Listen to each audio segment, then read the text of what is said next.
365 రోజులు అందించే తిరుమల శ్రీవారి అన్నప్రసాదం టోకెన్ల కోసము భక్తుల మధ్య తోపులాట జరగకుండా నెట్టుకోకుండా ఉండేలాగా క్యూ పద్ధతిలో వచ్చి టోకెన్లు తీసుకునేలాగా ఇలా బారికేడ్లని ఏర్పాటు చేశారు. ఇక్కడి నుంచి వైకుంఠ ద్వారం వద్ద టోకెన్లని అందజేస్తారు. అవి తీసుకున్న వాళ్ళు టెంపుల్ వెనక నుంచి వెళ్ళి అన్నప్రసాదం అందించే లైన్లో నిలబడతారు.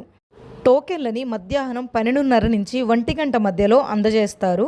1 గంట నుంచి 4 గంటల వరకు అన్నప్రసాదాన్ని అందిస్తూనే ఉంటారు. టోకెన్లు లేనివారు నిరుత్సాహపడాల్సిన అవసరం లేదు. భోజనం ఉంటే అందరికీ వడ్డిస్తారు. 3 నెలల క్రితము ఒకటే లైన్లో వచ్చి భక్తులు టోకెన్లు తీసుకునేవారు. ఆ టైంలో విపరీతమైన తోపులాట ఉండేది. ఇలా బారికేడ్లను ఏర్పాటు చేసి తోపులాటని తగ్గించారు. హైదరాబాద్లోని జూబ్లీహిల్స్లో ఉన్న టీటీడీ టెంపుల్లో ప్రతిరోజు మధ్యాహ్నం 1 గంటకు అన్నప్రసాదము జరుగుతుంది. దీనికి సంబంధించి ఫుల్ వీడియో కావాలంటే ఇందులో లింక్ ఇస్తున్నాను, చూడండి.